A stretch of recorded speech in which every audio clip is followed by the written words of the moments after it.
Bueno, buenas tardes. Estamos con el doctor Juan San Juan, director del Comité de Crítico Quirúrgico, Trauma y Hemostasia.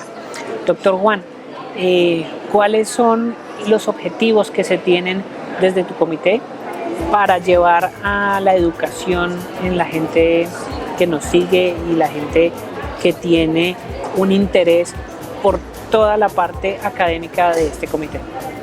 Bueno, Peter, mira, el comité básicamente evoluciona básicamente en respuesta a las necesidades que nosotros tenemos en la cotidianidad. A veces nosotros estamos como acostumbrados a ver todo como muy conceptualmente distribuido, aislado. La intención dentro del comité es poder acercarnos a esas situaciones cotidianas, aprender de ellas y de esa forma también como enfocar un poquito en las herramientas que todos necesitamos. Pues todos estamos expuestos a que eventualmente tengamos un paciente, un posquirúrgico, un quemado o que eventualmente tenga algún tipo como de hemopatía o requerimiento, por ejemplo, de hemoderivados o algo. Básicamente esta evolución del comité lo que quiere es como acercarnos un poco a esa cotidianidad y de esa forma nosotros poder reorientar como las estrategias y las herramientas que necesitamos. ¿Qué tienen, por ejemplo, proyectado de actividades este año? Bueno, mira, dentro del comité tenemos incluso personas súper importantes y eso también apoya las actividades que hemos estado desarrollando. Digamos que una de nuestras líderes y más pujante, que es la doctora Juliana, ella tiene mucha experiencia en quemados. Quemados, digamos que es un paciente muy críticamente enfermo que eventualmente a veces también como que lo hemos manejado como por pedazos. Entonces lo que queremos es empezar como a poder aterrizar ese tipo de cosas.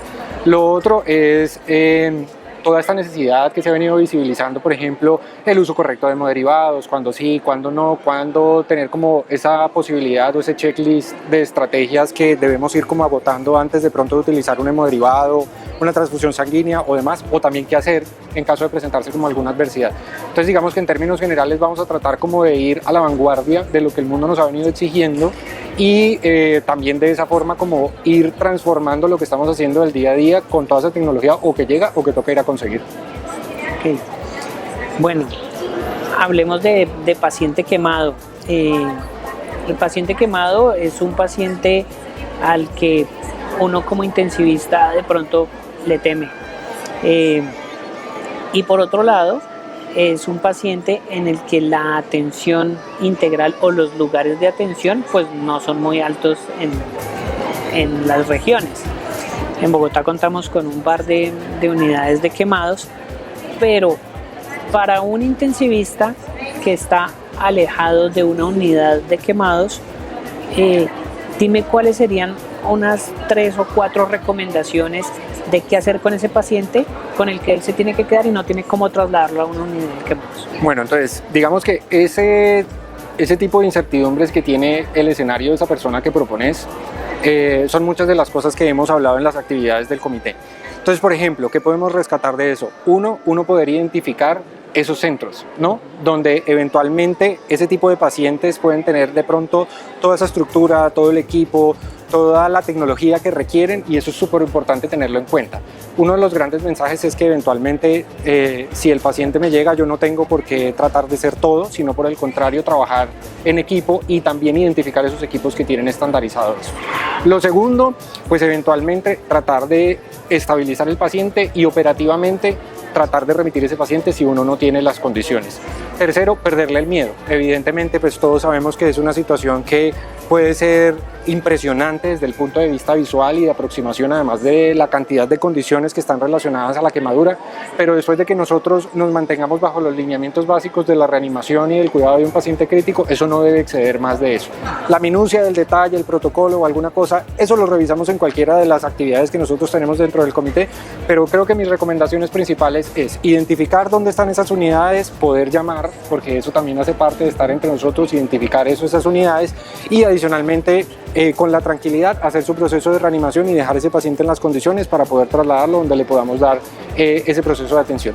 Hay que también resaltar que lo ideal es que esos elementos que decís vos de identificarlo temprano, de tenerlo en esas condiciones, hacen parte de lo que la mayoría de esas unidades van a medir en criterios de calidad, que es otra de las cosas, ¿no? Entonces no es solamente tener esos pacientes en el mejor momento, sino también poderles brindar las cosas con la mejor calidad posible, que es también otro de los, digamos, de las intenciones que tenemos en el comité, tratar de ayudar en eso. Con trauma y hemostasia, entonces, también venimos con la reanimación y la transfusión dirigida de acuerdo a pruebas o viscoelásticas o diferentes pruebas de medición de la coagulación. Pero estas pruebas no todas las instituciones cuentan con ellas, y algunas de las que cuentan, muchos de estos laboratorios pueden ser remitidos a otras instituciones, y la demora del resultado para yo tomar la decisión de cuál es el hemoderivado que necesita mi paciente. ¿Qué recomendación le das a alguien que la prueba se le demora y a alguien que no tiene estas pruebas y que está con las básicas, los tiempos de coagulación, las plaquetas? Porque hemos también pasado de transfundir los pacientes con 1-1-1, ¿sí?, a otra estrategia mucho más dirigida, cuando se nos sale el paciente del manejo del mundo ideal al mundo real, donde muchas unidades no cuentan con estas pruebas. ¿Cómo sería la recomendación de abordaje? Mira, yo creo que eso que vos estás diciendo es una de las cosas más importantes, y es que de pronto el comprender estas situaciones, y específicamente por ejemplo en trauma, cuando uno se lleva los lineamientos del manejo inicial y tiene claro esos elementos, pues eventualmente la complejidad de pronto uno la puede relegar, ¿ya? Entonces uno pasa esa parte aguda y ya la complejidad la puede manejar después. Cuando uno tiene claro, por ejemplo, manejar una fluidoterapia, los cristaloides, eventualmente entender la condición clínica del paciente y establecer como todas esas situaciones que inicialmente te pueden potencialmente amenazar la vida del paciente, eso es, digamos, en términos generales muy abordable sin la necesidad de pronto de pruebas muy complejas. Cuando ya toda esta situación está resuelta, digamos que tu paciente ya está en una situación en la que puede esperar que vaya y vuelva, ¿ya? Pero a grandes rasgos, si uno tiene claro la condición clínica del paciente, el marco del uso del cristaloide o de los líquidos de reanimación, y tiene claro también el marco del uso de los hemoderivados bajo los principios de la atención inicial de los pacientes, se va a poder tener a la mano y poder manejar gran parte de todas esas condiciones que pueden hacer que el paciente tenga un evento adverso o un desenlace no favorable, ¿ya? Entonces, no preocuparse de pronto por tener esa complejidad, sino manejar los principios básicos. Yo en ese sentido soy súper claro.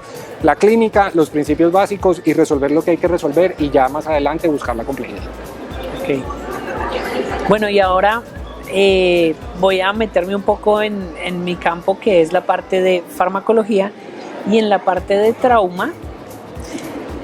No deja de existir la controversia de la profilaxis antibiótica en el paciente con trauma.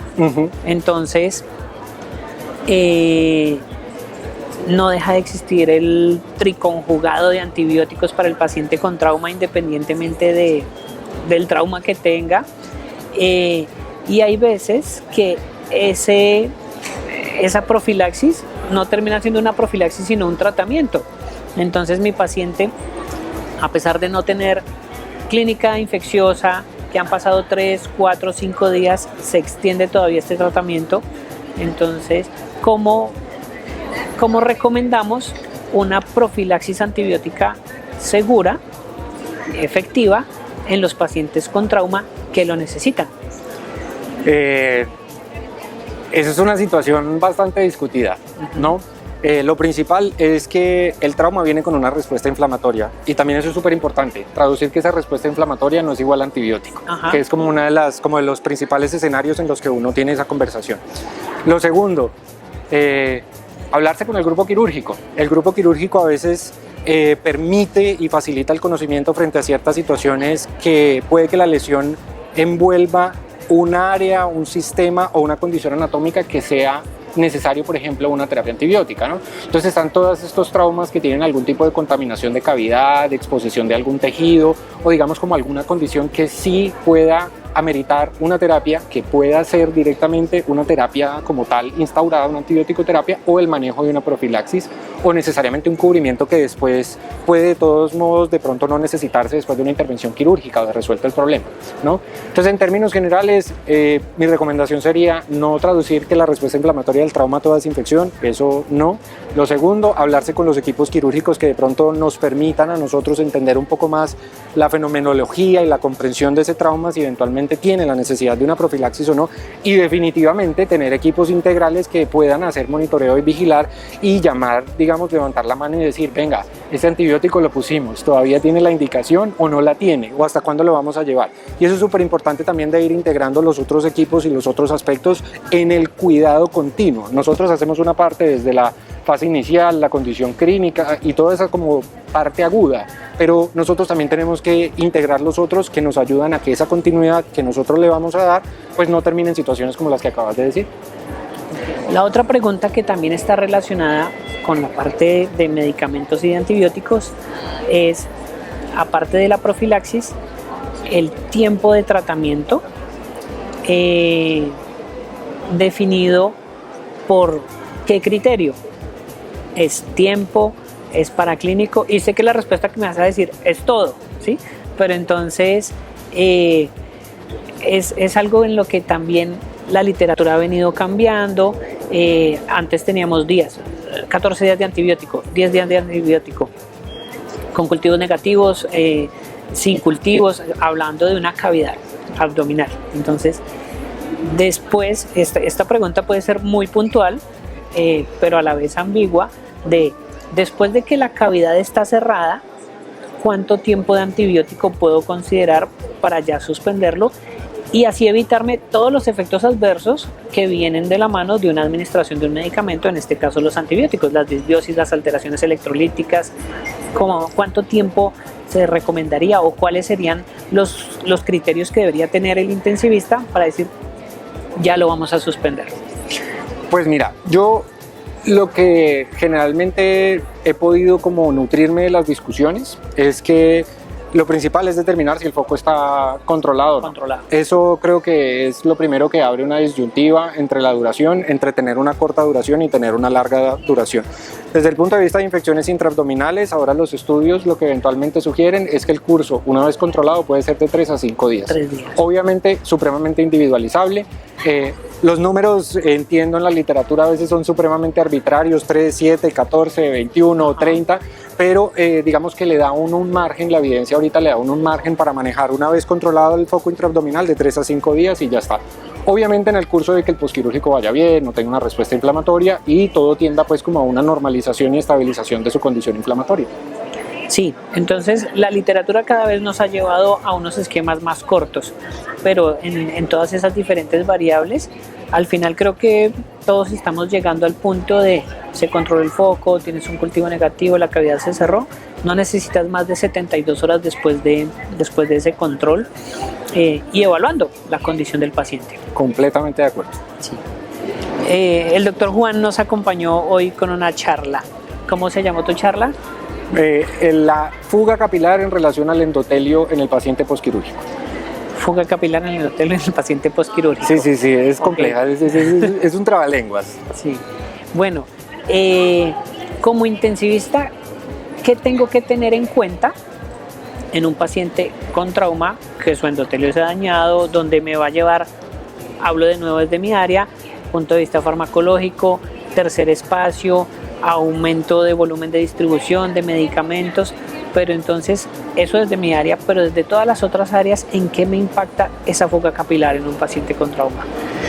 Es entender un poco también el cambio del paradigma. Recientemente en la literatura se han introducido como muchos conceptos que salen como de la necesidad de hasta qué punto que yo llevo una agresividad de reanimación, de manejo crítico, fluidoterapia, etcétera, debe estabilizarse e incluso se menciona la necesidad de pronto de hacer procesos de desreanimación, se llaman así. Pero básicamente es como poder identificar el momento en el cual esa agresividad debe disminuir y se le debe dar paso como al proceso de estabilización. Un poco como lo que mencionabas un poquito de la terapia antibiótica, cuando considerar que ya eso se puede entregar y se puede dejar pie para otras cosas. El endotelio básicamente viene entrando en esa ecuación en donde empieza un proceso como de desbalance entre lo que nosotros normalmente conocemos como macrohemodinamia, presión arterial, todo lo que vemos en el monitor, frecuencia cardíaca y estas cosas. Cuando nosotros tenemos algunas situaciones en las que esa macrohemodinamia se recupera, pero nosotros clínicamente vemos otra cosa en el paciente, paraclínicamente vemos una situación de hipoperfusión que no se resuelve, clínicamente podemos ver un paciente que los signos vitales pueden estar perfectos, pero que eventualmente sigue moteado, sigue con edema, uno no lo ve muy bien, ahí es donde empieza esa discusión y se identifica que todos estos procesos que hacen que se descompense la macrohemodinamia y en presencia de descompensación de la macrohemodinamia se daña la parte más distal de ese proceso de la microcirculación, que está directamente relacionado con la permeabilidad de las proteínas, está directamente relacionado con la amabilidad que tiene esa función distal con los movimientos eritrocitarios, con el intercambio de todos los procesos que hay desde el punto de vista celular, y esto se traduce no solamente en un proceso de mediación de inflamación, sino también de cómo la sangre finalmente tiene su homeorexis, ¿ya? Entonces, cuando nosotros tenemos eso en el paciente posquirúrgico, ¿qué nos hemos dado cuenta? Que incluso esas saturaciones de la parte del endotelio glucocálix vienen antes de las condiciones prequirúrgicas, en el paciente oncológico, en el paciente con enfermedad crónica. Que en la mayoría de los pacientes es muy difícil de controlarlo, sí, es muy difícil de controlarlo. En el paciente agudo, las infecciones, el proceso oncológico, todo esto estresante hace que eso se lesione, y es el tiempo y la comprensión que nos permite a nosotros saber que una vez recuperada la macrohemodinamia, no todo ya está hecho. Hay que darle tiempo a que ese endotelio se recupere y que se puedan restablecer como esas funciones desde la parte más distal. ¿Eso qué cambia? Cambia mucho, no solamente desde el punto de vista protrombótico, inflamatorio, sino también cómo se permean o cómo se establecen ciertos movimientos de algunos fármacos asociados a ciertas proteínas. Habla un poco también de cómo está mediado por el uso de la albúmina o no, o las terapias relacionadas al uso de la albúmina o no.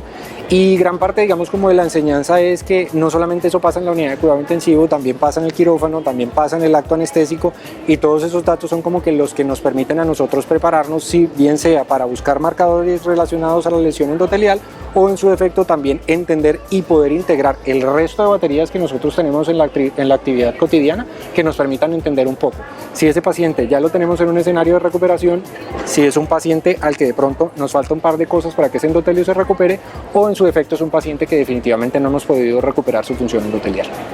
Okay.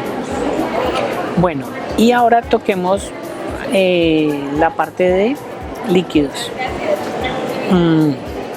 La reanimación con líquidos en el paciente crítico también ha venido cambiando. Entonces, sabemos que hay unos que están contraindicados, que nos aumentan la mortalidad, que nos aumentan el daño renal, pero entonces vamos a dejarlo solamente como para hablar de tres: la solución salina, el lactato de Ringer y las soluciones hipertónicas. Entonces, solución salina concentrada. Cuando se ha buscado en la literatura, cuando he tenido que buscar en la literatura, entonces dije, bueno, lo que deberíamos usar es lo más isosmolar posible, lo más cercano a lo que tenemos nosotros, a lo que nos compone el plasma, y de estos dos nos queda que es más el lactato de Ringer lo que más se parece. En este escenario de trauma, solución salina o lactato de Ringer, ¿cuándo escojo el uno, cuándo escojo el otro y cuándo escogería solución hipertónica? Definitivamente voy a empezar por lo que tiene un marco como de seguridad un poco más definido, que es la hipertónica. La hipertónica es una de las estrategias que nosotros nos han propuesto muchas veces durante el proceso de reanimación, y hoy por hoy no se considera que debe ser una terapia para todo el mundo. Esto básicamente se debe a algunos escenarios en donde eventualmente nosotros necesitamos hacer algún proceso de recuperación muy específica y muy dirigida, y en algunos contextos particulares que tienen una discusión completamente diferente, que es el trauma craneoencefálico, ¿sí? Esto es como algo que saca la hipertónica a un escenario completamente diferente y que no es de uso regular. Frente al uso de la solución salina versus el Harman, la discusión está básicamente relacionada a la cantidad como de respuesta inflamatoria o los potenciales inmunogénicos que pueda tener el uno o el otro. Ya sabemos que de pronto el lactato de Ringer puede tener esas dos posibilidades de acuerdo como la molécula empleada. Si bien la mayoría de los estudios pues ya todos están virando, y la mayoría de las terapias están orientadas a que es mucho más favorable utilizar el Ringer en términos, digamos, como un poco más de amplio uso. Yo siempre voy a decirte, y esto no sé si de pronto es por mi fondo epidemiólogo, depende. ¿Ya? Creo que la condición está, si hay uno y no está el otro, pues hay que utilizar algo, y creo que más allá de pronto como de favorecer uno o el otro, ahorita todo está muy orientado a la cantidad del volumen. No excederse. quizás tener como la libertad que se tenía algunos años frente a administrar grandes cantidades o incluso grandes cantidades a grandes velocidades, puede ser un poco hacia donde está virando un poco la atención, aun cuando pues es reconocido que la mayoría, digamos, como el estándar ahorita mismo, pues prácticamente es el Harman. Ok, sí, y lo otro a tener en cuenta es prever qué me va a pasar con lo que estoy administrando. Total. Que si yo sé que estoy administrando solución salina, estoy diciendo, ok, tengo que evaluar esto que me puede pasar con el paciente. Si estoy usando el Harman, están mirando qué puede pasar. Bueno, Juan, muchas gracias. Gracias a ti. Muchas gracias, muchas gracias.